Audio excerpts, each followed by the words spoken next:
Hola parents, hola estudiantes. We had a very busy week this week talking about las cosas en la casa, the things in the house, or los muebles, the furniture. And we talked about each individual room that we had. So let's get right to it and let's look at the house that we were looking at, la casa. I would introduce the house first by bringing out el trabajador, the worker who built la casa, que construyó la casa. So I would bring him out and he would say, "Quieren ver mi casa?" And then I would introduce la casa, toda la casa, all the house here. And we would go over the different rooms. The first room that I went over would be la cocina. And I asked people, "Quieren conocer a mi amigo?" And out came el cocinero.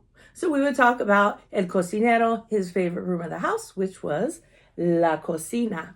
And I had a little song that I would have el cocinero do. Like it went a little bit like this, and the kids really liked it. The younger kids, I'd say el cocinero cocina la cocina. And then they would say, "Hey, el cocinero cocina la cocina. Hey." And they really liked doing the hey. And then we would actually talk about his favorite room. So getting back to that, I would have the children say what each, or vocalize which each piece of furniture was within, because we had to move him into la casa. So we had la estufa, el horno. I would ask the students if la estufa y el horno están fríos o calientes. Of course, they would answer calientes. Then I would talk about la silla and how we needed to sit in that if we were going to eat. And then where were we going to put the food? We were going to put la comida en sobre la mesa. And the way I got them to remember mesa is we make a mess sobre la mesa, on the table. The next friend I had, quieren conocer a mi amiga, if I can find them, was Abuela. So we talked about how Abuela likes to leer libros, read books, mira tele, and also how she likes to relajarse, relax. So we needed to move her into her room. I asked, what room would we do all of those things in?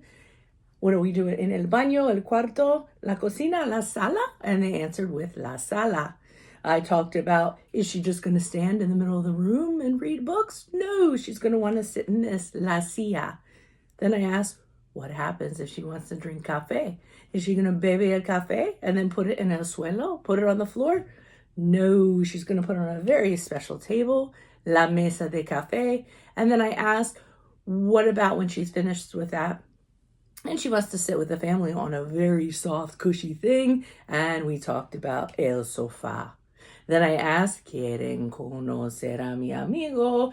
And our next character was an amiga, was la princesa. We talked about how la princesa tiene una corona, tiene un vestido, a dress, y tiene un zapato, dos zapatos, shoes, and they will respond with dos zapatos. I asked, where is she going to keep all that stuff? En el baño o en el cuarto? And they answered el cuarto, the room or the bedroom. I asked, where is she going to put all that stuff? And obviously, she's going to put it in this, el armario, the closet. We also talked about if she got tired about trying on all of those things, ¿a dónde dormirse? Where does she sleep? Or ¿dónde va a dormir? And we said la cama. Okay, so we finished up with that room, and then finally there was one room left, and I said, "Quieren ver or quieren conocer mi amigo?" And surprise, surprise, I told them this animal likes to live in el baño, and out came el pez. I asked them, why would he want to live in el baño? And they answered, because of el agua, porque hay agua en el baño, because there is water in the bathroom. So we talked about, where do you wash your hands? Lava los manos. Where do you wash your face? Lava la cara. And we said en el lavabo. And then we talked about if he wanted to swim around a little bit, where is he going to swim in? And we pointed out la bañera. Now, of course, they're wondering, ¿dónde está el aseo? Where's the toilet? And I said the way that we say toilet in Spanish is aseo. But when we ask people, where is your bathroom? We don't walk up to people and say, where's your toilet? We say, where's your bathroom? Same thing in Spanish. It sounds a lot nicer if we say, ¿Dónde está el baño? So we finished up our house.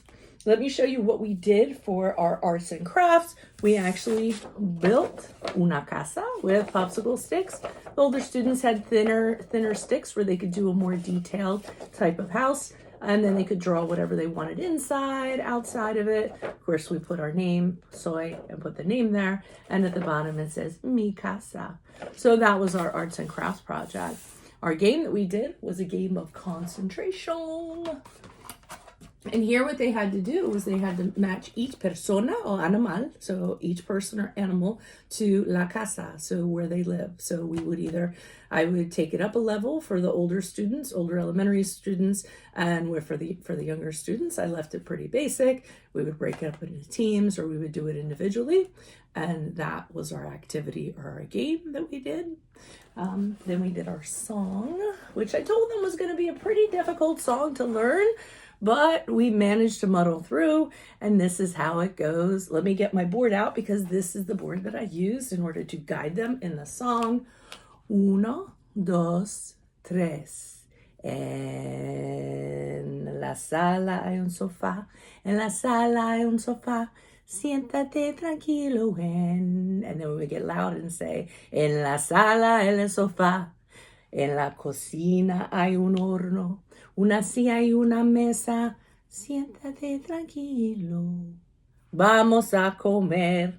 ¿Dónde está el baño? And they would point and say, allí, or allá, if it was further away. ¿Dónde está el baño? Allí, or allá. Me lavo las manos. I wash my hands. En el lavabo. En el cuarto hay una cama. En el cuarto hay una cama. Digo buenas noches, hasta mañana. So they really liked the elevation of how it went softly and then it went loud, and how they also had a part to participate as we build the words as we go along. So that was our song. And then finally, I just wanted to point out what I do for some of the older kids and the discussions we have. Older elementary kids are about 3rd grade to 5th grade. So some of the discussions we have will have a fun fact of knowledge or a story that I bring in the classroom. Some of the things we talked about is how the Arabs invaded Spain, and they actually left behind 8,000 of their own words. So some words like ojalá actually come from Arab words or come from Arabic. So we talked about the blend that had to do with Spanish. We also do a tongue twister. I'm getting in the habit of doing tongue twisters with them so their mouth can really get up to speed with a native accent and getting comfortable with talking Spanish. Our tongue twister that we're building on right now is El cocinero cocina en la cocina. The cook cooks in the kitchen. ¿Qué cocina en la cocina? What does he cook in the kitchen? Camarones y caramelos, caramelos y camarones. So shrimp and candy, candy and shrimp. And then I would say los pone en platos de plata. He puts them on plates of silver. So there's a lot of tongue twisters in there. We started off very slow. At first, the students had a very hard time even saying the first line. Now they've mastered the first line, and we've been building on that. Another thing that I do for the older students is a conversational build. So they get really comfortable talking to somebody, but we build it incrementally with the same questions that are used in common conversation. So we start off with the usual, ¿Cómo estás? ¿Cómo te llamas? ¿Cuántos años tienes? So how old are you? What do you call yourself? What's the other one? How are you feeling? And then we're just building on common things, talking about ¿Tienes hermanos o hermanas? Do you have brothers or sisters? ¿Tienes mascotas? Do you have pets? ¿Cómo se llaman? What do the animals call themselves? And what do your brothers and sisters, what do they call themselves?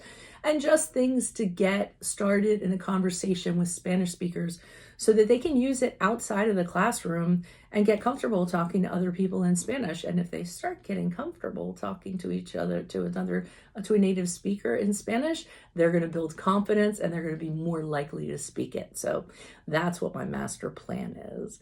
So I actually did not have time to do a book because the holidays coming up and I didn't have time to illustrate and draw that, but I hope to get back to those books once we return from our winter break. You all have a wonderful holiday season. Adios from Maestro Wendy. Bye.